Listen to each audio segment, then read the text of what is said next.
Hey Sarah, how are you? Good, how are you? I'm all right. What do you want to say to us? I have one rational thing that Okay, you as a Muslim, you have something rational for us. Give it to us. Go ahead. Islam is the only religion that actually unifies all the other faiths under God.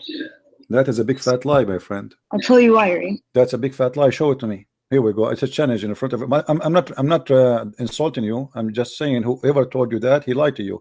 Show me how Islam unify all religions under one faith. Go ahead. Well, our understanding is that there have been over 184,000 prophets. It's what? What? There's been over 184,000 prophets. 184,000 prophets. So we believe that all these prophets. Okay, what happened to those prophets? What is their names? I'm telling you the idea behind why I believe Islam is the only unifying religion. So you see, you just said something proving Muhammad to be a liar, my friend, because you just said there's 184,000 prophets, and the Quran says in chapter 14, verse number 4, we never send any messenger except in the language and the tongue of his own people. Do you agree with the Quran or not? Of course. Okay. So who is the Muslim messenger to India who speak the tongue of India? There's more than 400 languages in India alone. I don't know his name.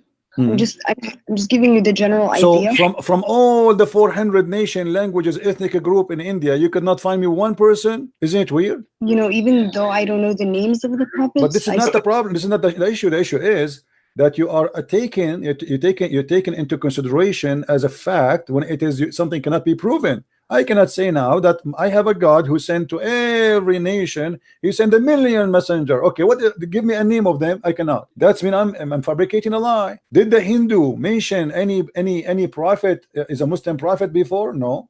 Did the Indian from any religion? There's tons of religion in India. Did they mention that? No. What about the Chinese? What about the Japanese?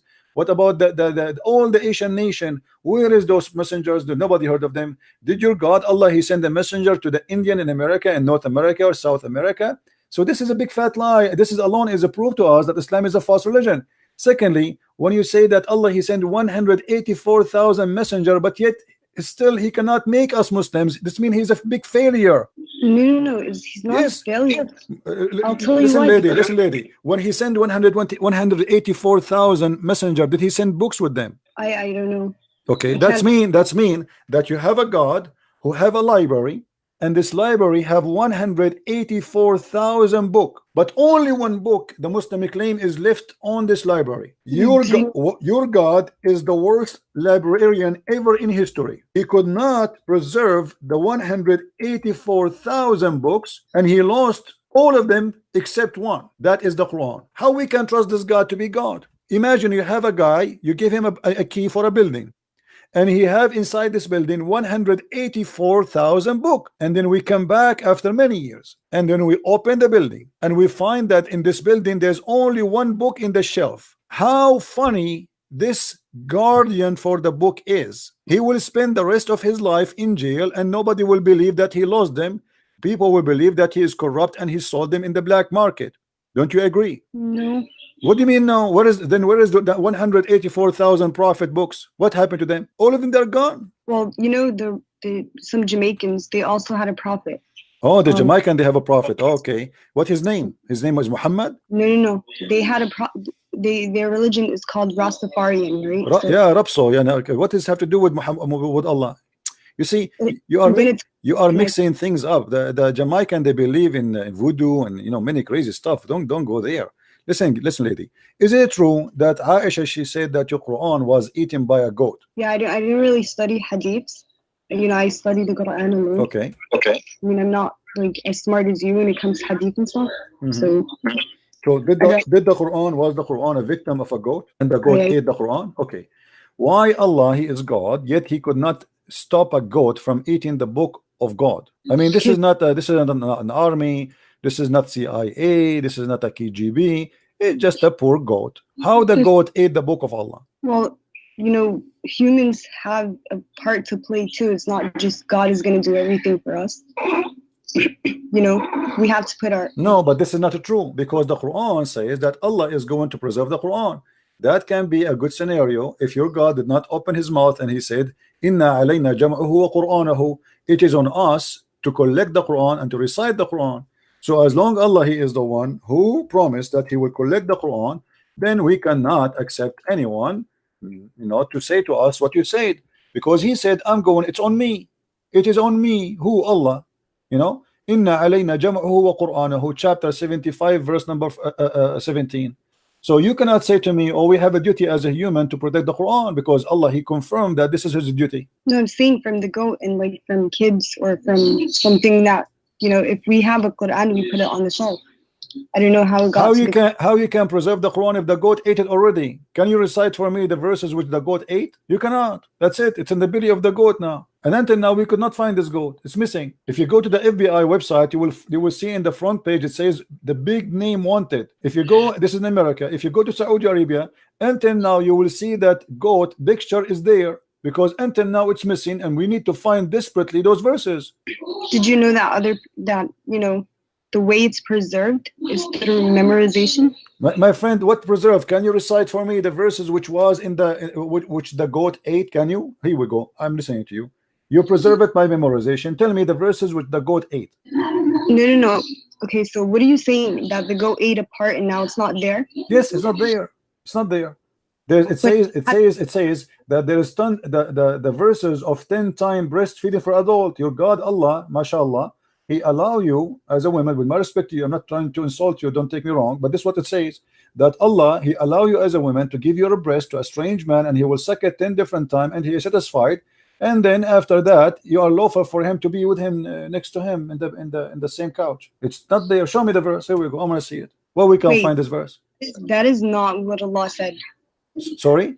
Where did you get that from? Here we go. It's in front of us. Here we go. Read with me. The verse of stoning and breastfeeding for adult 10 times was revealed, and the paper was with me under my pillow. When the messenger of Allah died, we were preoccupied with his death, and the time sheep came and ate it. And then that verse, they continue saying here, and that verses were abrogated in recitation, but not in ruling. Okay, so abrogate by recitation? By what? By a verse about 5 times, but we cannot find even the 5 times. So we cannot find the 5, we cannot find the 10. Yeah, I don't believe that. It's not up to you. This is your history. This is your Aisha saying that. What about your prophet saying let me show you. Are you saying to me that there is no way in Islam that the prophet of Allah, he ordered women to give their nipples to strangers to suck it 10 different times? Are you saying that? Yeah, that's haram. Okay, am I ready? Here we go. Again, please don't think I'm trying to insult you or to be rude to you. So listen to me carefully. Here we go. This is Sahih Muslim, and this is Ibn Majah, and this is Sunan an-Nisa'i. You choose which book you want. It is Sahih Hadith, and the Muslims agree upon it, that a woman, her name is Sahla bint Suhail. She came to the Prophet and she said to him, there's my husband is upset from the guy who is coming to my house, and who he stay with us because he's a slave there, he's a man. So Muhammad, he said, suckle him. She said, how I'm going to suckle him and he's a growing man? Can you see my screen with me? Yeah, I can. Okay, so this is what your Prophet said. It's crazy. I know it's a very confusing, very stupid. I mean, a man. Are you so sure that the Prophet said that? I mean, because this is Sahih Muslim. This is not me. This is your scholar saying that. This is Aisha saying that. This is the people of around Muhammad saying that. It's not me. I wasn't there. How do we know that though? How do you know that the Quran says what it says? The Quran is coming to you through the people, to the same people you are receiving the Quran from is the same people who received the Hadith from. Okay, but if God is telling us, you can't have relations with men outside of marriage, why would this contradict the Quran? Well, this is here according to Muhammad is not a relationship. It is something to do to stop any relationship. Muhammad, he think he's wise. So if a man, he look at you in a dirty way, let us say you are going in the bus, you can go, by the way, if you speak Arabic, you can watch the video. You will see an Egyptian, she was asking a big sheikh from Al-Azhar University that she said to him, are you saying now I work in a studio that I have to give my boobs to all those men who work in the studio? He said yes. She said, what if I go in a bus? He said, you have to give it to all of them. So this is your prophet saying that. This is not you or me or anyone. The dean of the Azhar University for the Hadith department, he made a fatwa that a woman, if she want to stay alone with a strange man, she have to give him her boobs 10 times, 10 different times, not in one time, which means in 10 different times. and he have to suck it until he is satisfied. Yeah, I don't believe that. Sorry. You don't believe because you are ashamed of it. This is the whole point. But as you see, it's in front of you. I'm not the one. This is your Muslim website. This is your Muslim book. This is your Muslim scholar. This is the wife of Muhammad, and this is not a Christian prince. No, because in the Quran it says that the wives of the Prophet should stay home and that they are unlike other women and they should yield themselves. No, yeah, my friend. The history of Islam report that Aisha, she took an army to fight Ali, and she caused the death of more than 10,000 Muslims. What are you talking about? And Muslim women, they used to be taken for fun with the Muslims during the wartime. This is why your prophet allow you to do muta. How many days a Muslim man and a Muslim woman they can have fun together before marriage? 0. 0. As I know, it's 3 days and 3 nights. From where? Well, because your prophet, he said, any man and any woman, they like to have sex together. They can have sex for 3 days, and if they like it, they can increase. Here we go. Read with me the screen. Do you see it? Allah Messenger said, if any man and woman agree, and here they say to marry temporarily. By the way, it doesn't say that. This is a fiction between two brackets. It doesn't say anywhere to marry. So if any man or a woman agree to have 3 relationship, it doesn't say marriage. Here we go. Let me show you the Arabic. I don't know if you know Arabic. أيما رجل وامرأة توافقا فعشرة ما بينهما 3 ليال فإن أحبا أن يتزايدا أو يتتاركا تتاركا. So any man, any woman, they like to have relationship together for 3 nights. If they like, they can increase, and if they like, they can separate. So how are you going to prove to us that this hadiths are actually the sayings of the Prophet? Because I don't really believe it. You need to prove it to me, not me proving it to you, because you are the Muslim. You are the Muslim who believe in this garbage, my friend, not me. This is Sahih Bukhari. I don't believe in anything Muhammad he said. I don't believe, even if he speak in front of me, I believe this man is a big fat liar. So I am showing you your book. This is not my book. This is Sahih al-Bukhari. This is the most authentic book after the Quran. This is number 2. I told you that I don't believe in hadiths. I never actually studied hadiths. I felt it was part of my faith. So you believe in the Quran? Yeah. Let me ask you, do you watch cartoon? Yes, I do watch. I like cartoon. Me and you, so we have something to share. Let us see. What about the Quran? It speak about that Sulaiman, he have an army of a chicken and army of genie and a human. Do you believe in that? Can you explain that chapter to me? If you go in chapter 27 verse, you can read it. The whole chapter is very funny. I like it. It's my favorite chapter since I was a kid. I used to read it almost every day, just like, especially when we don't have electricity and there's no cartoon on the TV. So chapter 27 verse number 20, here we go. Read. You will see it says the following: your prophet Sulaiman, and supposedly he's a Muslim prophet like your Muhammad is talking about him, Allah is talking about him now, and it says, and before Sulaiman or Solomon were marshaled his host of jinn and men and birds, and they were all kept in order and ranks, like 1 2 chicken, genie, human army. He have a 3 army, 1 of genie, 1 of men, and 1 of birds. What do you say? This is Quran. Are you going to say to me the Quran is a lie too? You don't believe it? No, I believe there's something, there's a message to be behind the story of Solomon. So now you believe that there's a prophet of God. He have an army of birds and chicken. Well, you know that Allah subhanahu wa ta'ala did say that he doesn't shy away from using what the point? What I will do with the army of a chicken? And look, do you know the leader of the army of the chicken? Who is he? Do you know who's he? Do you know who's he? His name is Al-Hudhud. Do you know what Al-Hudhud is? No. Okay, here we go. It says here, and he took a master of the bird, the master of the bird. Okay, this is a general. Do you? Let me show you. Do you speak Arabic? Yeah. Okay. If we go now and search for what Al-Hudhud means, give me a second to show it to you on the screen. Okay. All right. This is Al-Hudhud. Let us put it in the screen. Small, tiny bird, and obviously Muhammad, he chose him to be the general because he have something in his head. It looked like a rank. Huh? I mean, it makes sense. So this is Al-Hudhud. There's many pictures of him. I don't know if you get an idea now. Did you get the idea which one we are talking about? No, I can't see the You can't see the screen? Look at the screen. Yeah, all I see is the clouds. Okay, now I see it. Okay, this is the Hudhud. According to your Quran, this is General Hudhud. who is in charge of the army of the birds. What do you think? Your God is telling us a true story, or this is something for cartoon for kids? Okay, so there is the story of Solomon with the jinn and them. Okay, so let's think about it, right? Let us think about it. Go ahead. We are thinking. Okay, let's go back to the chapter. Hmm. There's jinn. So what do we know about jinn? We know that they're smokeless. Jinn. What is they're jinn? Have you ever seen a genie? Yeah, I saw in my dreams the genie before. You saw a genie before? In my dream, though. In your gym? In my dream. On your dream? I saw. Yeah. I saw. You know, I have a friend. He saw a genie in his dream. It was his mother-in-law. I'm not sure what you saw yourself. What do you mean you saw a genie in your dream? What is the genie? What is genie? It's another creation by God. And it's made of smokeless fire. So when I saw it in my dream, I saw the form of the genie, but you can see through it. I saw it through it. Is it true that you Muslims believe that genie can have sex with you? Yeah, I don't know about that. What do you mean? I don't know. Come on, be honest with me. You know that. Even there is a Muslim. He opened the door on his wife. He found a fire. With my respect to you, he found the fire in her private part, and he claimed that was the reason, because of the genie. He was sleeping with her because genie is made from fire. Correct? I mean, I haven't heard that story. Like, Okay. I've never personally experienced anything like that. All right. So now Sulaiman, he have an army of genie. What he did with the army of genie? Okay, so he had maybe, by the permission of God. Yeah, but what he would do with the army of genie and army of chicken? What he would do exactly? He occupy which territory with his genie and chicken? Okay, so was he leading a battle in that particular chapter? No, this is a bird. Do you see how small this bird? Do you see how small this bird? This is smaller than a pigeon. Pigeon is bigger than this bird. What this bird will do in a wartime? What this bird can do? Can you tell me?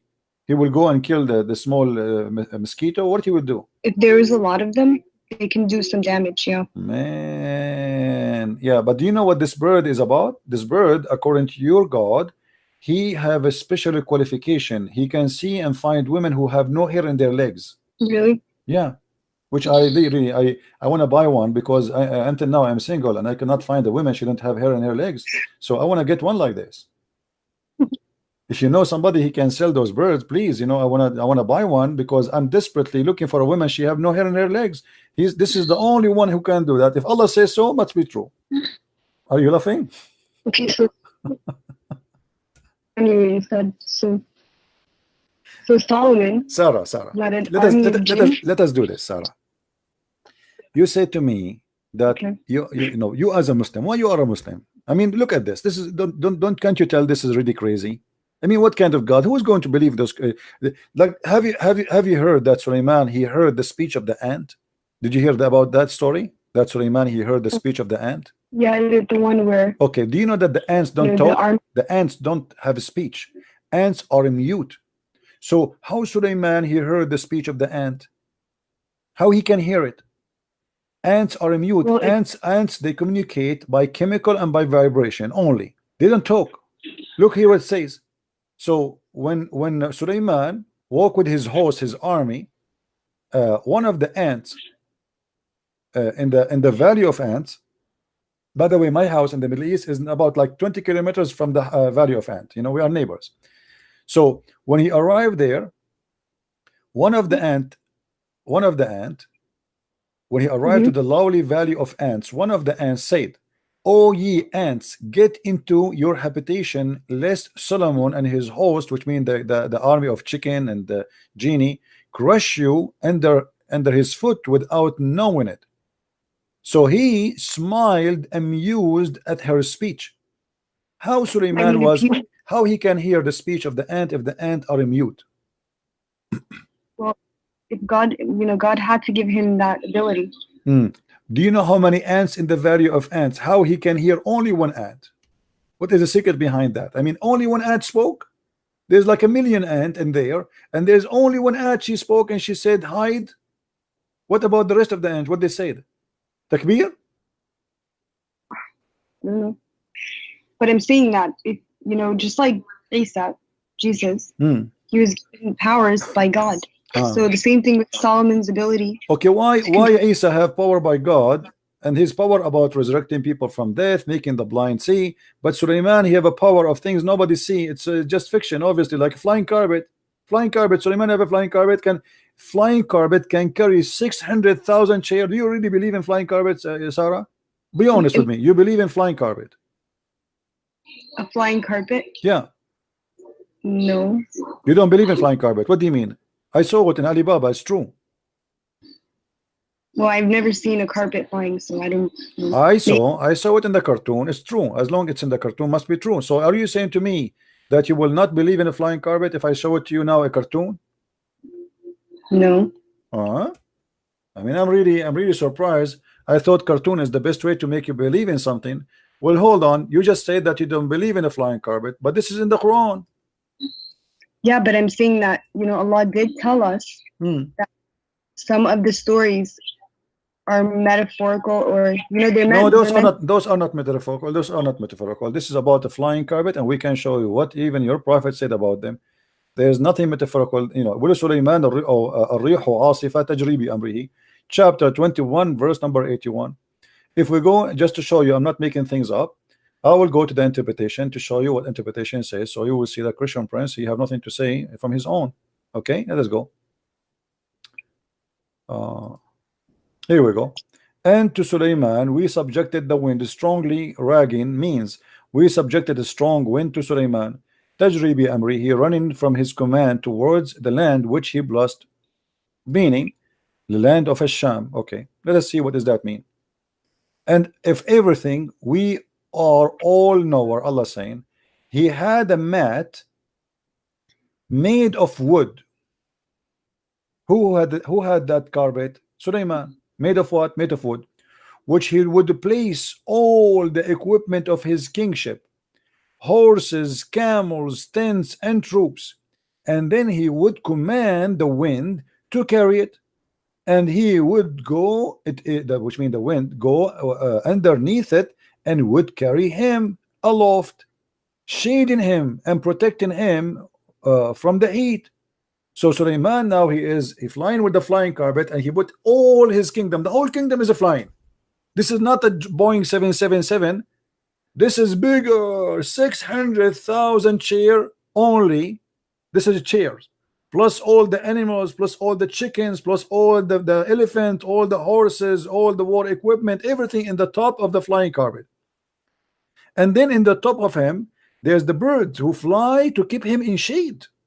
And you know what birds do when they fly in the top of you? They will shower you with poo-poo. You know that, right, Sarah? Yeah. Okay. So Sulaiman, now we can imagine how much he is covered by poo-poo. The poo-poo is all over him. He have like a million bird in the top of him. So until he reach wherever he wanted to go in the land. So what your Quran teaching us, that Sulaiman, when he wanna go, let us say from Jerusalem, he wanna go to Los Angeles. What he do?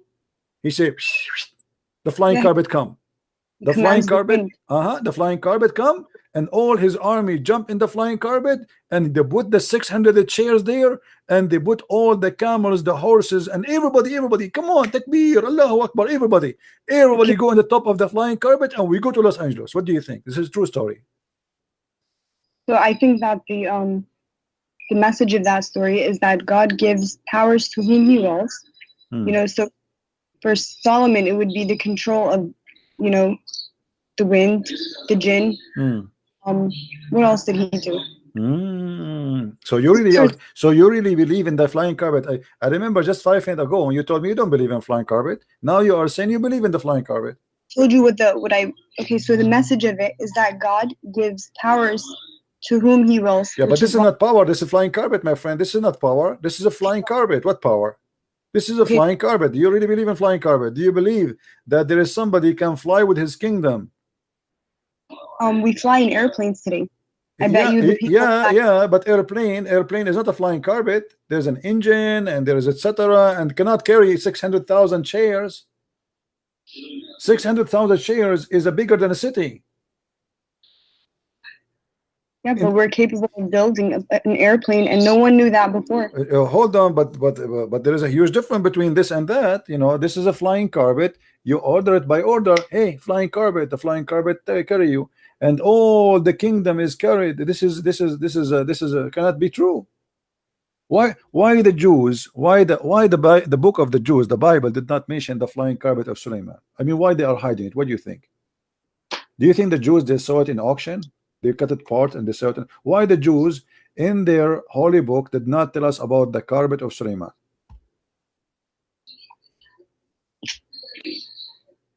Is it in there? Have you read the Torah? Well, not in the Torah, but I can find you where Muhammad he got these stories from. There's a book I advise you to read. It's called The Legions of the Jews. Or you can go and get my books from Amazon. Go to Amazon.com, or if you live in Europe like Amazon, Germany, etc., and you can get my books. You will see where Muhammad is getting those stories.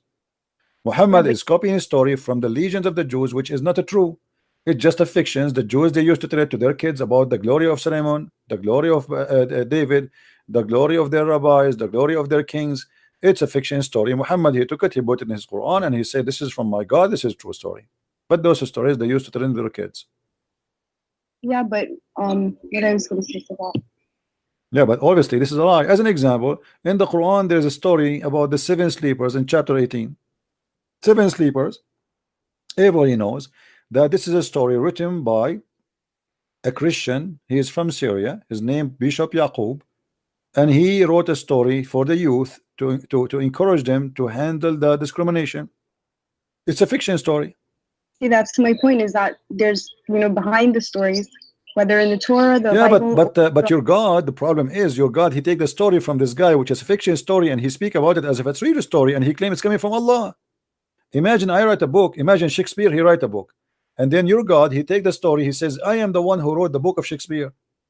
The thing is that, from the Bible and from the Torah, this is the same God that's talking. No, it's not the same God. My God, hold on. It's not the same God. Your God is not exist. Your God, is a pagan God. As an example, why your prophet he kissed the black stone?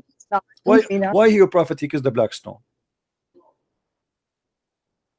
I mean, you read that in Hadith, didn't you? Well, I read that in the Hadith. Don't you pray in the direction of that stone today? Don't you? Yeah. Do you know it's the golden ratio of the earth? The golden ratio. This is have to do with what?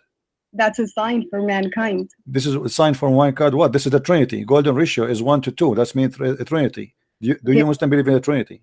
No, of the universe, the earth. I mean. I know. But the golden ratio is 1 to 2, 3. Trinity. So do you believe in the Trinity? No, I don't believe in the Trinity. So why you are mentioning the golden ratio? You have nothing to do with the golden ratio. What golden ratio? The golden ratio, where we see it in when in God's best creations, even the human face has the golden ratio. My friend, I'm not an atheist. I believe in God. You don't tell me that. This is something you tell to somebody who's an atheist. This is not my business now. I'm asking you why you Muslims pray toward a stone, in direction of a stone, bow in front of a stone, and you kiss a stone.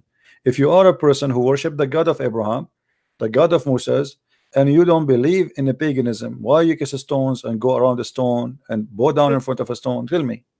So the Qibla was changed, right? This is not the question. Why you kiss a stone, pray in front of a stone, pray in direction of a stone, go around the stone? This is the question. It's I don't know the answer. I can't tell you the answer. Yeah, because you're a pagan. That's the whole story. People who kiss stones, people who think stones are holy, they must be pagans. As simple as that. There's no holy stone. But stone is stone. Huh? They're not worshiping the stone.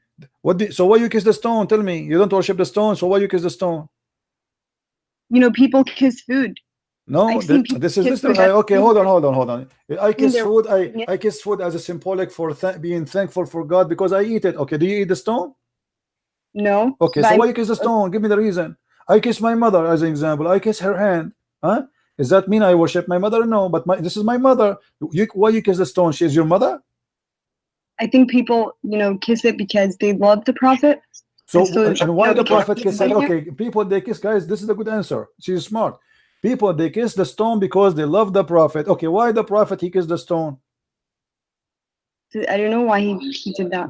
Because he's a pagan. Obviously, he's a pagan man. You Muslims, you follow Muhammad blindly. It doesn't matter what he do. He kiss the stone. We kiss the stone. I don't want to be rude with you. What if Muhammad he kiss a donkey? Are you going to kiss the donkey too? What if Muhammad he tie a donkey to the Kaaba and he kissed the bum of the donkey? Are you, all of you Muslims, you will kiss the donkey just because he kissed a donkey? You do know that he his job was to deliver the message, and he's done that. What message? He made a message says any woman she want to take off her panty. Is that the message of God? Any woman she want to give her panty off to me, she is welcome. This is a message of God? No. Okay, so why he gave that message? What does this message have to do with Islam? If Islam is about worshiping God, why God he claimed that he gave Muhammad verses saying any woman she want to take off her panty to Muhammad, she is welcome? What is this message is about? Tell me. Yeah, that sounds like someone corrupted it. Thank you very much. Here we go. We are getting closer. So that's mean the one who corrupt this verse must be the one who have the benefit of the verse. Do you agree? But I don't think that the Quran is corrupt. I think that hadiths have been tampered with. Yeah. Okay, that's a good idea. But you agree that that idea must be a corrupt. But my friend, this is in the Quran. It's not in the hadith. And you agree that this must be corrupt. So it doesn't matter where we find it. You say you thought I'm speaking about the Quran, about the hadith. So you said, yeah, I agree, it's corrupt. But now because I said it's in the Quran, you will say no, it's not corrupt, right? You will swallow your tongue again. Or you will be honest. You will be honest. You will stay and you say yes, must be corrupt. Well, I don't believe the Quran is corrupt, and I have many reasons. Yeah, but you are the one a second ago you said that such a verse or such a statement must be corrupt, and you thought this is hadith, but this is Quran. Yeah, because in the Quran it says, and do not, don't go towards the fahishat, right? And one of these is my friend, why Allah? Let me repeat the question for you. And you are the one who said it must be corrupt. I said, why Allah will make a verse says to Muhammad that Muhammad told Allah told Muhammad any woman she want to give out her panty to him, she is welcome. You said this must be corrupt. Okay, this is Quran. So I'm repeating the question for you. Why Muhammad he need a message like this? What Islam have to do with this? What the message of worshiping Allah have to do with any woman she want to take off her panty to the Prophet, she is welcome? What that will do to Islam? Wait, can you go to that verse? No problem. Chapter 33 verse number 50. Here we go. Here we go. And this is only a privilege to Muhammad. Only a privilege to Muhammad. Any believing woman and any believing woman who dictate her panty to the Prophet, if the Prophet wished to with her, actually it doesn't say, it says to sleep with her, and this is only for thee, not for the believer. Isn't it obvious that this is a corrupt verse made by the corrupt man Muhammad for the benefit of Muhammad? Who is the only one who get the benefit of this privilege? Muhammad. It's like making a fake insurance policy. The first thing the police will investigate is the one who get the benefit from this policy. If somebody kills somebody and this body he is going to inherit the policy of, let's say, life insurance, then the police the first thing they try to check is the one who get the benefit of the insurance, because he's the one who get the benefit. Who is the one who get the benefit here in this verse? Muhammad. Any believing woman she want to give her panty to the Prophet.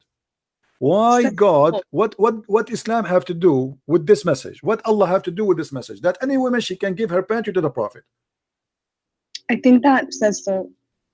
What do you mean God so? Why God want to say so? This is the question. What this have to do with Islam? I want to be a Muslim. Okay, and now God is saying any woman, including my wife, my daughter, she want to take off her panty, put her legs up to the Prophet. What is that? That's not what it says. This is what it says. Any woman she can give her to the Prophet. And not only that, Muhammad, hold on. After that, Muhammad, he started receiving ugly women. They want to sleep with him. And Muhammad, he look at them, they are disgusting. So look what he did. He made the verse right after it. He says, "Thou mayst defer who, the one who turn away from him, or the one who choose." So Muhammad, he can, okay, let us say you come to him, you don't like how you look like, maybe you're older. So he say, okay, this is too much, too many women, they are coming to sleep with me. So what I will do now? So he made a verse says that Allah told me I might choose and I might delay the one later. So Muhammad here is giving himself more excuse to use and abuse women, because there's many ugly women, they start coming to Muhammad, and the reason they want to sleep with him, because if they sleep with Muhammad, they will be considered as women of Muhammad, and that means they will have a free food forever, they will have a retirement plan, they will have respect of the believers, because that's it. They are excuse my language, they are the bitches of Muhammad. You see the gangs, they say, like, excuse my language, I don't want to use a bad word, but you should respect the dead. I mean, let them rest in peace. I'm not respecting him. This guy, obviously he is I'm not talking about your dad. What your dad? Talking about your Muhammad. You called the females the B word. This is what it says. This is about those are the whores of Muhammad. They are they are not his wives. They are offering themselves for sex. Not true. If somebody's offering themselves for marriage, that's completely. This is not marriage. This is not marriage. Muhammad, he have 13 women already. Name for me one woman she offered herself to Muhammad. She became his wife. Go ahead. Do your best. I'm listening. Yes, they married for tribal. No. Listen to me carefully. Those women who offered themselves, name for me one of them. She became his wife. None. Does it even name the females in the Quran? None of them. None of those, because they are not considered all the females. There's no limit. It's a privilege for the Prophet only. So Muhammad is looking for women to take off their panty. It doesn't matter who they are. But Muhammad already have 13 wives. Why he need more? Right now you're interpreting it from your perspective, right? I am not giving interpretation. I am not. Here we go. It's in front of you. You give an interpretation. Lady, do you see it says any believing women? Did you see any believing women who like to dictate her not her soul? It says nafsaha in Arabic, which means this is about sex. This is about sleeping with him. Nafsaha, her soul. Yes. Yes. So what he will get from her? What he will get from this woman? Sex. Okay, name for me one woman she dictated herself to Muhammad and she became his wife. Look, so any believing woman who dedicates her soul to the Prophet. To do what? Prophet to wishes do what? To do what to him? Exactly. What she would do? To wed her. What the service he want from her? What with her? Okay, so if he's traveling and women are want to marry him, they're also gonna be pushing the message. So he's gonna give. Lady, do you see where it says here? Yes, tankihuha. Yastankihuha is a continuous verb, and you speak Arabic, don't you? Okay, so is it continue? Is it continue? Yes or no? Am I lying? It's ing to f her. This is not to marry her. You marry only once.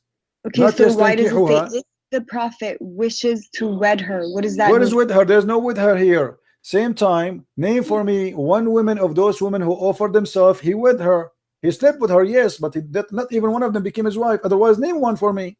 Go ahead. What does wed mean then? Marry. But there's no marry here. It's the word is just tankihuha. Yankahu in Arabic mean to f, the f word. The word marriage in Arabic is zawaj. You speak Arabic like me. تزوج تزوجنا تزوجوا زوج يزوج تزويجا. Yastankihu, this is nukah, the actual verb of the sex, or the F word. Okay, so, and nikah in Arabic means marriage. No, let me show you. Here we go. I will show you from your Islamic website what is the nikah mean. Give me a second. Here we go. We don't make things up, lady. We don't. Everything we say we prove.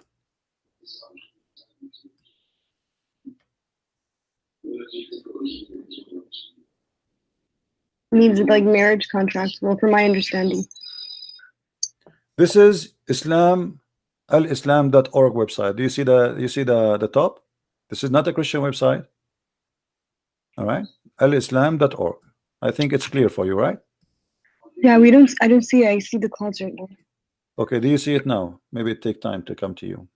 So this is alislam.org. This is your Islamic website, and it says it clearly that the word nikah literally mean intercourse. Okay, so read with me carefully. In Islam, marriage is not restricted of a platonic relationship between a husband and wife, nor it is solely for procreation. The Islamic term of marriage is nikah. You see it? Literally means sexual intercourse. So marriage is about that. Are you sure you're saying? I'm not saying that. It's you who's saying that. There's no marriage in Islam. You don't use the word marriage. You say the F word.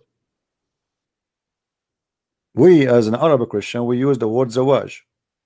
You, as a Muslim, you use nikah, the F word. What is marriage?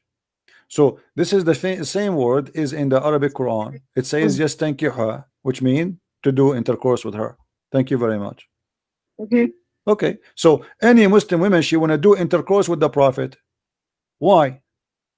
Okay, but within marriage. Why? Well, there's no marriage. What marriage? I just told you. Give me one woman. She gave herself as a gift to the Prophet. To yes, thank you. She became his wife. Give me one. You cannot. There's none. He slept with many women, but there's none of them became his wife because it was just for fun.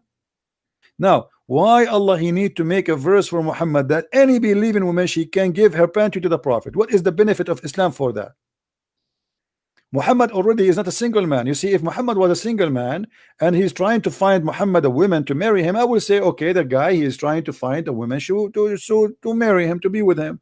But the guy, he have tons of women, he have many sex slaves in the top of that. Why he need to make such a verse says any woman she wanna sleep with me, she is welcome? And he claimed that the one who said that is Allah. Yeah. Why? I mean, everything that's in the Quran is the word of Allah. Yeah, this is what I'm saying. So why Allah need to make a verse says any woman she can give her private part to Muhammad? Why is that? What that will benefit Islam with? What is the point? Muhammad is a man busy with God. He's a prophet of God. This guy, he should be not have time for women. But look, he make tons of verses, and this is a privilege only for him. This is not even for the Muslims. It's only for him. There's no other Muslim can do that. Isn't it obvious that this is Muhammad? He himself is a corrupt man, and he's fabricating words that he claimed that God he gave it to him. Yeah, I mean, so I don't know why Allah would tell him to do that, but I can only guess. Yeah, guess. Okay, guess. Let us see. Guess. Go ahead. And I'm listening. Why? Guess why? Why Allah gave him that privilege? I guess to entertainment. You think Muhammad is bored at that time? There's no 4K TV, and he cannot watch porn. So Muhammad, he wanted some women to take off their panty for him. No, I don't think that's it. So what the reason? What the reason? He had many wives already. So what the reason? That's one of the guesses that we could assume. Okay, so this is a right guess then. It said because you accept it. Okay, what else? Or it could be that, you know, to build relations, like to network in a way. Network relation by women only. This guy, he want to build relationship in the network, guys. He want to open many Facebook with many women, and they take off their panty for. What does this have to do with relationship?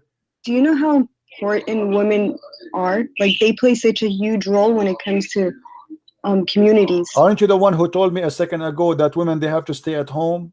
And now you are saying to me they place a great place in society. What society? Those are believing women already. They are believing women, so they are Muslims. He's not even converting them. They are believing women. They want to take off their panty to the Prophet to do what? Entertainment. Obviously, it's about sex. There's nothing else. Does it say he wants to spread Islam with them? He want to do what he would do? The only thing is he's going to F them. As simple as that.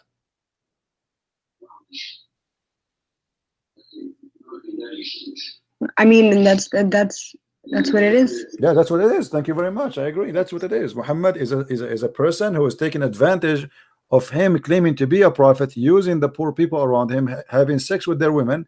And even Ibn al-Arabi said, listen, Ibn al-Arabi said that if the prophet, his eyes fall into a woman, her husband must divorce her immediately so the prophet he can have her. You know that? Do you know that? Okay, so if she give herself onto the prophet, but do you agree that if a man, his name is Muhammad, his eye fell onto you, your husband have to divorce you immediately? Do you agree with that? I mean, like, in what are you talking about? You are, let us say you are walking. I'm not insulting you, by the way. Don't take it as personal. Let us say you are walking in front of Muhammad and he saw you, he liked you. According to Islam, if his eyes fell onto you, which means he saw you, he liked you, your husband, he have to divorce you immediately so Muhammad can sleep with you. Do you agree with that? No. Well, this is what it is. That's what you're saying it is. But I'm not saying that. I will show you the reference. You want to see the reference? You want to see the reference? Sure. Okay. Let me find the reference.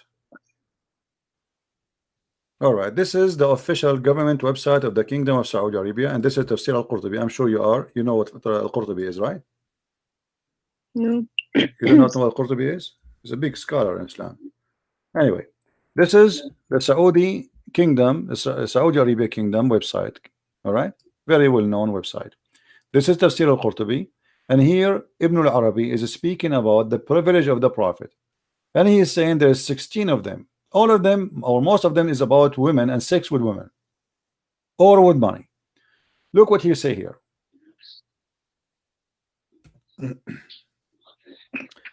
قال ابن العربي. Let us see what قال ابن العربي. Hadith or Quran? Where is This is Quran interpretation for that verse. Read. You know Arabic, that will make it a lot easier for me. Do you see in front of you on the screen the Arabic? Do you see it, Sarah? Do you see the Arabic?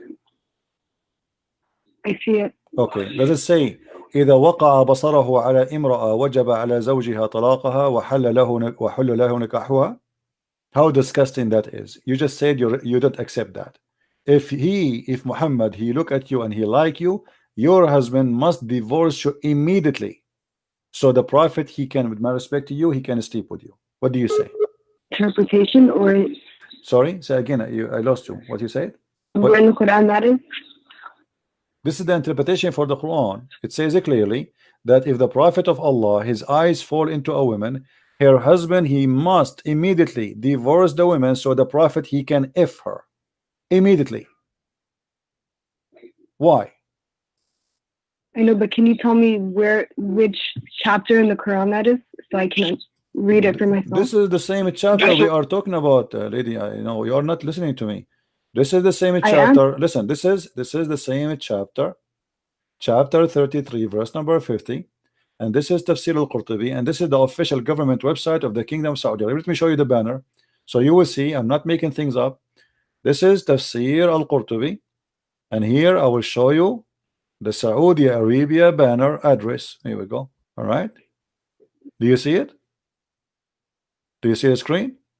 Quran.ksu.education.edu.sa, Saudi Arabia. This is a government official website of the Kingdom of Saudi Arabia, and this is Tafsir al-Qurtubi, and this is what your Islamic cult teach. This is cannot be a prophet. This is a scumbag.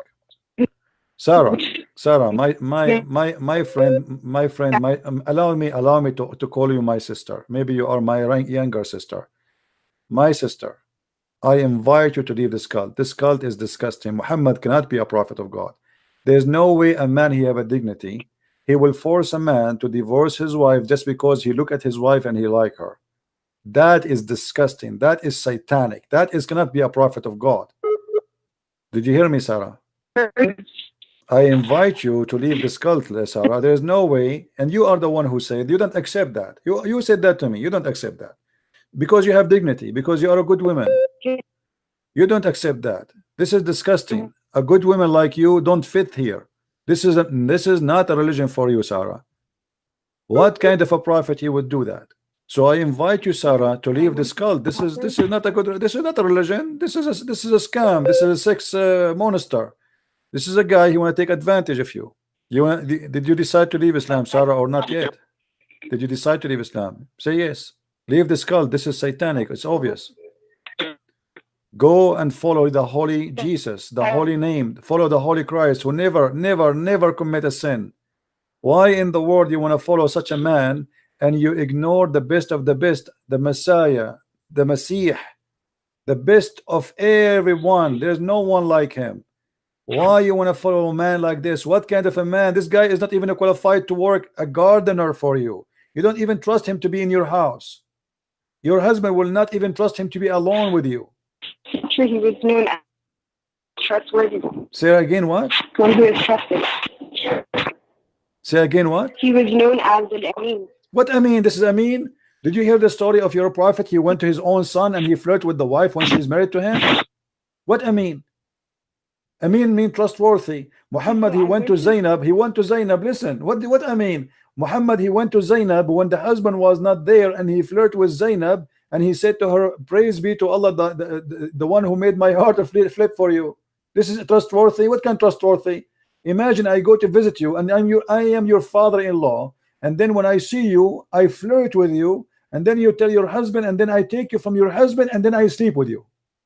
This is the trustworthy? Take care, Sarah. Take care. Take care.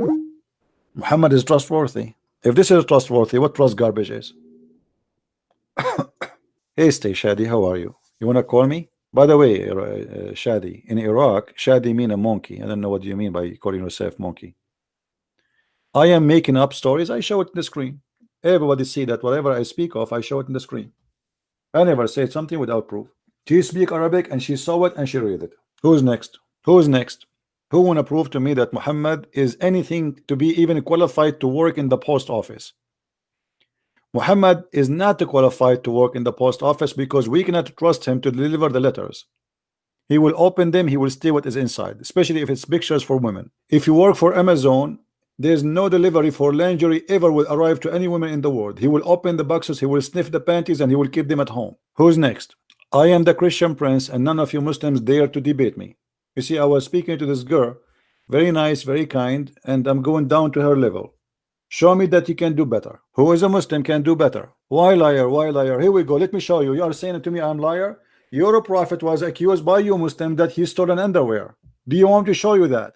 Shadi, let me show you. Here we go. Guys, he's saying I'm a liar. You tell me, if Muhammad was stealing underwear, according to the Quran, he was stealing it for what? To wear it or to sniff it? The underwear was red. Let's read together. Even the chapter number is a miracle. Chapter 3, verse number 161. Let us go to the interpretation. I'm lying, right? Okay. Let us see. Okay. Read with me and laugh. Let us see who's lying. And as you see, those are your Islamic books, not mine. Your prophet was an underwear thief. And now you tell me he was doing what with it? Here we go. When some red velvet cloth went missing in the day of Badr, some people began to say, perhaps the prophet took it. Do you see it? The Muslims are fighting over what they stole. This is already a theft. The attack of Badr is the Muslims attacking people, attacking caravan, attacking money of people. They are thieves, and now they are fighting over a piece of a clothing which is a bikini. Do you see a trustworthy? And then what happened? Allah, he sent the verse says, no way, it's not Muhammad, no way. Okay, hold on. If you are God, why you don't tell us who is the one who took it? I mean, look at this. God, he sent the message saying it's not Muhammad who stole the underwear. What about you tell us who took it? Until now the underwear is missing. Until now, if you go to the website of the police of Saudi Arabia, they have a big prize for the one who will find the underwear which Muhammad was accused to steal. Any Muslim can tell me where we can find this piece of a cloth which Allah himself now is busy. God, the one who created the galaxies, he sent the verse about the underwear. I mean, are you serious? God, who created this amazing massive space and galaxies and stars, the earth is not even a dust. He sent his words, his priceless words, to defend a man who was accused of stealing underwear. That's amazing. Look like a Muslim when I make me take shahada. Let's see what this is about. Hello. Yes. This is Gigi. How are you? Hey Gigi, how are you? I'm fine. I'm good. Listen, I don't want to debate you because I'm not a debater. But you are a Muslim, right? You are a Muslim, right? La la. I'm talking. Let me just finish what I'm telling you. Oh la la. Okay. La la means no. You know that now. Oh, okay. All right. Okay. So I'm not a debater. And I'm not going to debate you. What you would debate me about if you aren't a Muslim? But, I have nothing to debate about with you. Yeah. La la.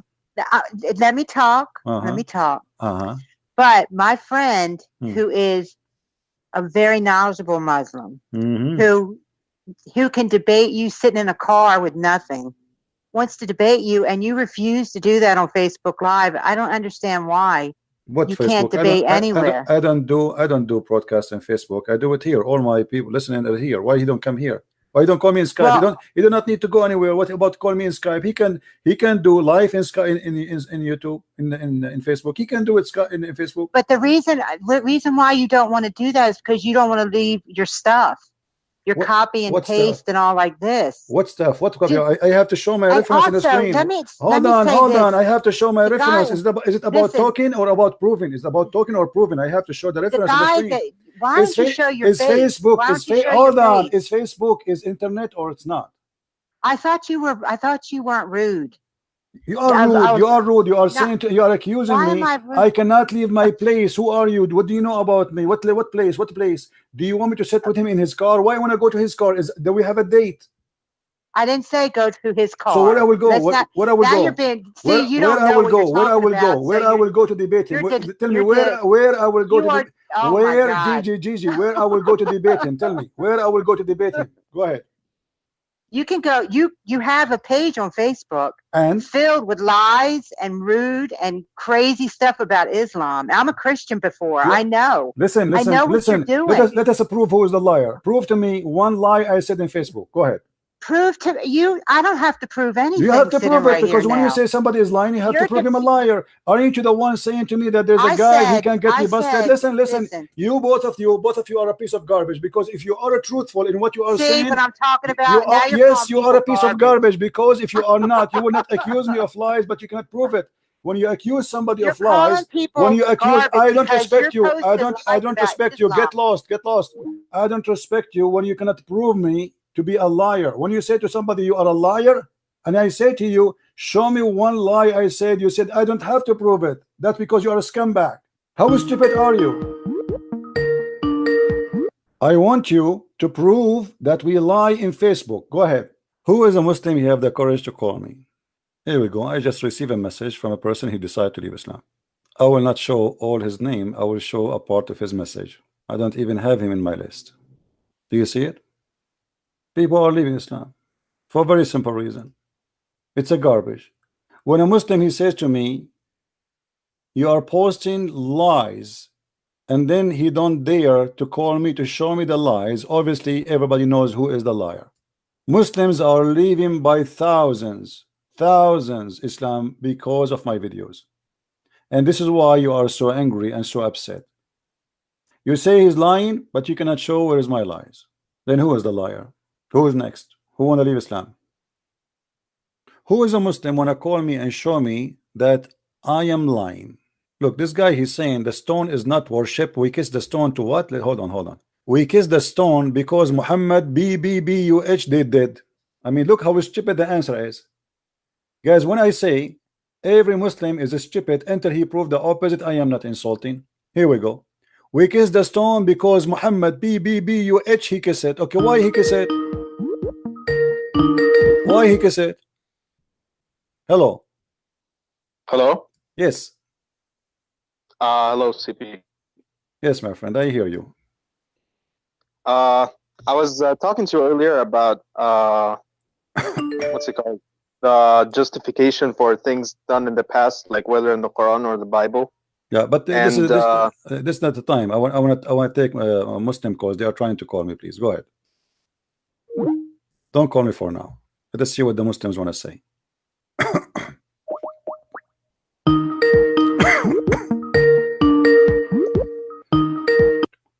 Oh, this is Gigi. Yeah, Gigi, how are you? So did you find the lies I post in Facebook, or you did not find one? Okay, listen 1 second before you go any further. You apologize to me for calling me garbage. I'm not garbage. I didn't say you were garbage. You said I'm lying. You said I'm lying. This is lies are being told about. Okay, listen. When you said somebody that lie, he told I am the one who told those lies supposedly. So you're accusing me to be a liar. So prove it. No, you prove it. Otherwise, this is garbage. Prove it that I did lie. Show me one lie. Go ahead. I'm listening. I am listening. Show me one lie I said. Go ahead. I don't talk with somebody that disrespects me and calls me garbage. You are the one who accused me to be a liar. You are disrespecting me. Now you have to prove me to be a liar. Otherwise, you are not a decent woman. Saying on Facebook about Prophet Muhammad, peace be upon him, is lies, and you know they're lies. Show me one. Show me one. Which one? You have tons of it in Which there. one? Give me one. Give me one. Just prove me. Get me busted in front of everybody. I have 800 people listening to me right now. Show me one lie. Show me, lady. If you are truthful, if you see, you want me to treat you with respect, correct? Okay, treat me with respect. I treat you with respect. Show me one lie. Let us talk about as civil people. Show me one lie. Get me busted. Everybody is watching. Go ahead. All right, you can put on your showboat and stuff. That doesn't work with me or your 800 viewers. I'm just telling you. You are just telling me nothing because you cannot show me one lie. Why you are saying I am posting lies, but yet you cannot point your finger at one? What's wrong with you? Something wrong with you. Otherwise, either you are lying or I'm lying. So why you don't show? I am showing you. I'm giving you opportunity in the front of 800 people to show them that I am a liar. Name for me one lie. Listen to how he's running, everybody. 800 people out there listening to him. He refuses to come on Facebook and debate. I am in Facebook, you idiot. Are you a donkey or what? Because I post in Facebook each time I go live. So if your friend is a man, he can call me in Skype. What the difference between Facebook and here? As long you can call me, why he cannot call me? As long you can call me, and you are a stupid woman who do not know anything about Islam, why he don't dare to call me if he is knowledgeable? If you are the stupid one, yet you can call me and you know how to use Skype and you know how to use Facebook. Why you're a stupid boyfriend? Why you're a stupid boyfriend? He don't call me. What's wrong with him? Boyfriend. He's a brother of mine. What a brother? There's no brother in Islam. There's no brother. A woman and man in Islam. Muhammad, he said, if a woman and male and female they are together, the third is the devil. Do you agree or not? Sick. You have a sick mind. You are the sick. You're a prophet. He said. You're a prophet. He said. Any woman she want to give her panty to the prophet, he have to give it to him right away. Do you agree or not? Really? Yes, really. Yes, really. I can't believe you have one person that listens to you. I have right now. I have right now 775 people. You believe it or not? 75 people that just heard you. 775 people, and you cannot show them one lie. I said, can you show them one lie? Refuse to come on Facebook. I am not refusing. I am in Facebook already, you donkey. I am in Facebook. I post my video in Facebook, which means he can call me here. Doesn't matter where I am. This is internet. You are a coward like him. Your boyfriend don't have a panty. Maybe you have one, but you don't have a panty. If you have a panty, let him call me. He is a coward. You said I am lying, yet you cannot show me one lie because both of you are a scam. Get lost and never call me here. Let the man of the house call me. That is your boyfriend. Let the rooster call me. What a potato. Christian Prince, you post lies in Facebook, Christian Prince.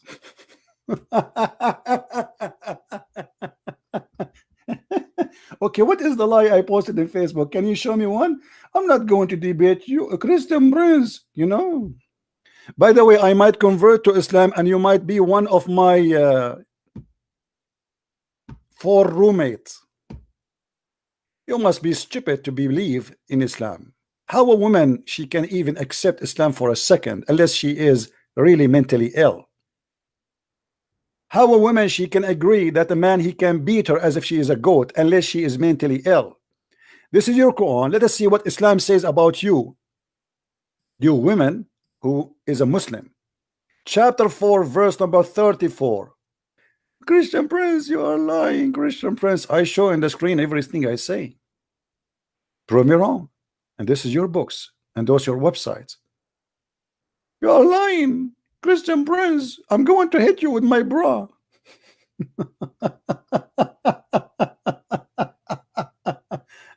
Oh boy. Here we go. This is your Islamic books. This is how stupid the Quran is, and this is how filthy this book is. Do you see it? Scourge them. If you suspect that your wife, she might be in a stage of going to be disobedient, she is not even disobedient yet. You jail them in their rooms, you scream at them, and you scourge them. But don't be exaggerating. How we can scourge our women? The hadith explained that. Muhammad in the hadith, he said, beat them until you make their skin greener than their clothes. This is accepted in Islam, and let us prove that. Liar, huh? My boyfriend, he is very knowledgeable. Oh boy. Desperate old woman looking for a man. That's why she converted. Read with me. This is a woman, this is a story of a Muslim woman, because the filthy rules of Muhammad, who made an order that if a female woman, she is divorced 3 times from her husband, she cannot get back to her husband Rif'a unless she sleep and have intercourse with other men. And not only that, she have to taste his orgasm and he have to taste her orgasm. Raf'a divorced his wife, whereupon Abdul Rahman bin Zubayr al-Qurazi married her. So this is a woman, she used to be married to a guy, his name is Raf'a. Now she is married to a man, his name is Abdul Rahman. What happened?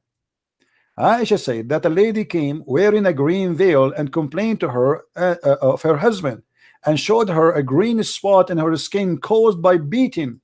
It was the habit of ladies to support each other. You see, they are saying to you, she is not supporting her because she's right. No, she's supporting her because they are women supporting each other.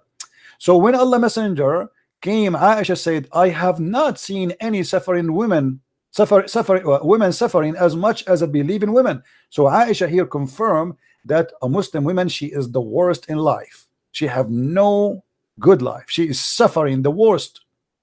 Who is witnessing for that? Aisha. She's witnessing that between all the women of the Arab, no woman is suffering as much as a believing woman. Look at her skin. Her skin is greener than her clothes. Her skin, this is not, they say to us, you beat her light beating, right? Look at this. This is light beating. Her skin is greener than her clothes. When Abdul Rahman here heard that his wife had gone to the Prophet, he came with his 2 sons from other wife. And she said, by Allah, I have done no wrong to him. He is impotent and he is useless to me like this, which means his penis is not working. Look how filthy the society, look how disgusting those people are. Holding, showing the fringe of her garment. Abu Abdul Rahman said, by Allah, O Messenger of Allah, she told a lie. I'm very, very strong. I can't satisfy her. What is enough? What is next? Maybe he's going to hold his private part and he will do it live. I'm very strong. I can satisfy her, but she is disobedient and she want to go back to Rifa. Now we know what's happening. This woman, she married this man because the filthy Muhammad, the mad Muhammad, the crazy Muhammad, he made a rule that if a woman, she divorced her husband, or a man divorced his wife, 3 times, she cannot get back to him unless she marry a new husband and he F her. And he tastes her juice and she tastes his juice, which is orgasm.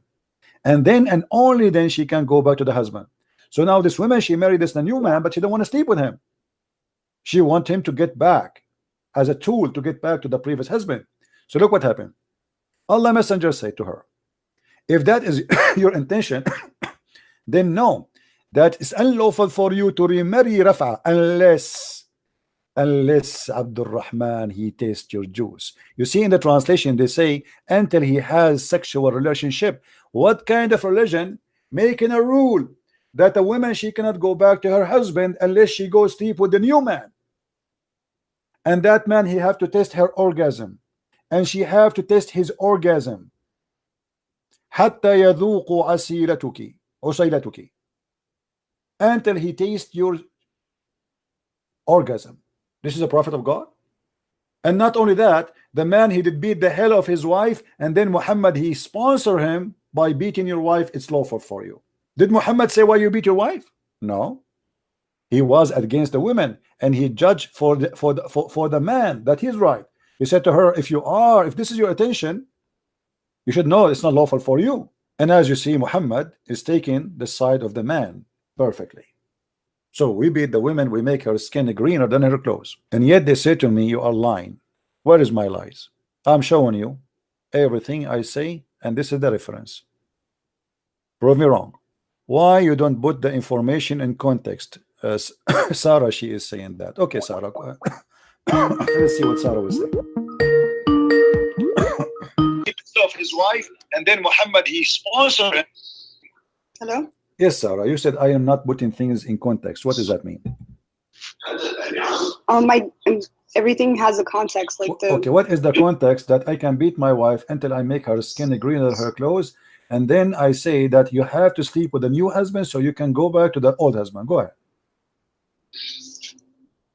When I say in context, I'm talking about historical context, right? Well, this is the historic, the story in front of us as it is. I read the whole story. I did not even cut a letter from it.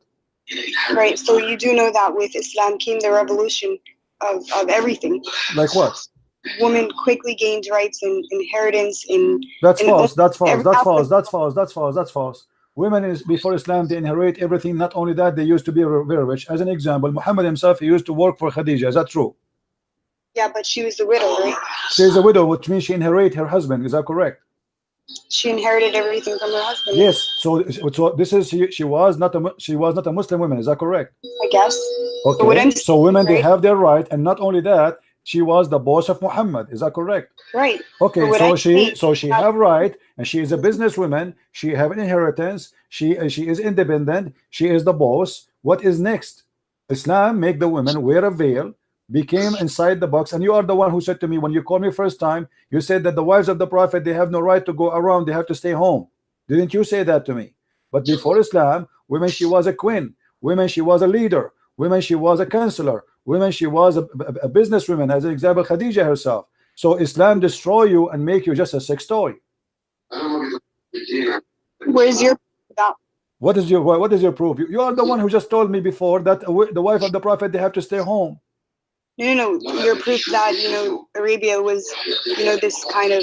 What do you mean? You never heard of the queens in Arabia and other country around? Who is Cleopatra? Who is Zenobia? Who is Khadija? Isn't it Khadija? She was a businesswoman before Islam. What's wrong with you? Who is Qurfa?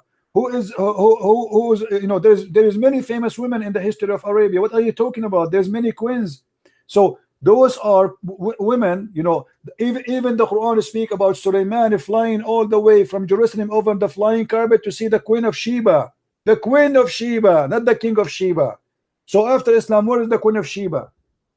What happened to Yemen? Since when the last time Yemen have a queen? Isn't it your prophet, he said that a woman, she lead her nation, they will never be successful? Which means it's forbidden for women to be a leader in Islam? Okay, so what I'm talking about is from a legal perspective, right? So legal, yeah. You said to me that Islam gave the women a right. Islam took all the right from women. Islam made the women a sex toy. As you see here, Muhammad is forcing the women to sleep with the man. She don't want him. Obviously, this is rape. The women, she don't want to sleep with the man. The man is beating her to force her to sleep with him. Muhammad, he took the side of the man over the women, and he is forcing her to sleep with the man. Where's the right? Yeah, but you're talking about hadith, right? So what I'm saying doesn't matter. Hadith is your prophet words. All right, so what I'm saying, from my knowledge, right, I know that Arabia was very oppressive to women. So women would. That's a lie, my friend. That's a lie. That's a lie. Here we go. Look at the Arab Christians. Are they oppressed to women? We don't have Islam. We don't believe in Islam. Are we oppressed to women? That's a big fat lie. If the Arab are oppressed to women, we are Arab Christians. Show me how the Arab Christian, they oppress their wives. Okay, so does in the Bible, does it have any inheritance laws for women? Sure, the women she inherit. Yes, the women she inherit in the Bible. In Islam, the women in Islam, one man equal to two women, correct? No. So in Islam, the woman is equal to two. The man is equal to two women, even in the witnessing in the court. Is that correct? No. What do you mean no? It's not correct. Oh boy. So women and men are equal in goodness in front of God's, in front of Allah's eyes. They are equal. However, men are given daraja, meaning that they have a step above women. Lady, I don't know what's wrong. I don't know what are you talking about. Here we go. Let us see. You said no, right? You said women, they don't have right as the men. Let us see.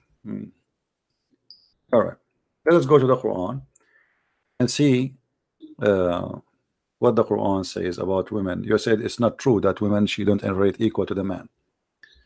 I don't know what kind of Islam you are learning, but obviously you have nothing, you have no idea what are you talking about. If we go in the Quran, we will find the following. Chapter 4, verse number 11. Do you see the verse? Yeah. Okay. Does it say that one male is equal to two females? In terms of inheritance, yeah. So why you said no? For the male, what is equal to the share of two females? But if there are only daughters, two or more. So women in that century But you said no. But you said no. You said no. You said no. I told you that the one man, he inherit equal to 2 women. You said no. This is from an economical perspective, right? What economical perspective? This is how it is. This is the inheritance is about economy, is about money, is about property. What are you talking about? Same time, the Quran here he said a stupid thing. It says if 2 females, if one man is equal to 2 females. All right. Now, and he's talking about 2 females. If male is equal to 2 females, and then he says to you, let me show you in Arabic so you can get a better understanding. It says فإن كن نساء فوق 2 فلهن ثلث ما ترك. If they are more than 2, they have the third of what the parent left. I mean, this is crazy, because this is impossible mathematically. This is impossible. I will give you an example. If I have $1,000, if I have $1,000, and I have 1 male and 5 females, how we can divide the $1,000 between the 1 male and 2 female and 5 females? Okay, so what I'm saying, right, when you're putting things into context, you should mention, how Arabia was. How Arabia was? You said to me that, you see, you swallow your word. A second ago you said to me this is not true, and now it's true. Same time, as you see, the woman, she is not allowed to be equal inheritance to the man, but before the woman she can. And now, not only that, the woman, she is not allowed to witness in the court. She can witness only in the case of writing. Is that correct? Is this in the Quran? This is in the Quran, yeah. All right, so from my knowledge, right? So why the woman, she cannot witness in the court in the case of murder? You tell me why.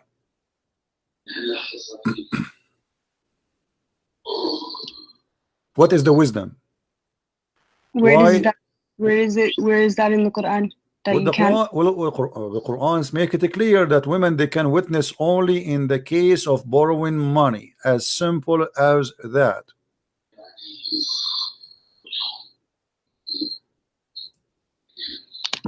And the funny, the Muslim, they say to me, I never heard this before.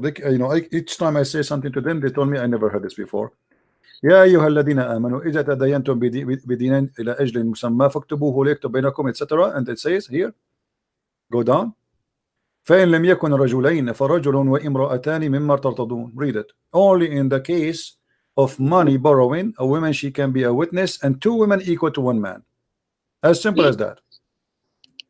Okay, so when we're looking at it from that society's perspective, it was a you keep saying it from that society perspective. Why women, she cannot be a witness in the court? Why only in the case of money only? What if a woman, she saw a crime? What if 1 million women, they saw a man murdering a man? Why we cannot give them the right to be witnesses? Can I finish? Go ahead. Okay, so from in that era, this was considered like a feminist revolution. Women were legally allowed to inherit property. They got rights that they did not have. Women, they were allowed to inherit full legally before Islam. Islam make it partially inheritance, not fully. So where is the revolution here? I'm talking about Arabia. Okay. I'm talking about Arabia too. Isn't it, Khadija? You are the one who just said to me that Khadija, she inherited the full money of her husband's. Okay, so then tell me what government did they have? Just go. Unbelievable. And people, they say to me, you have no patience.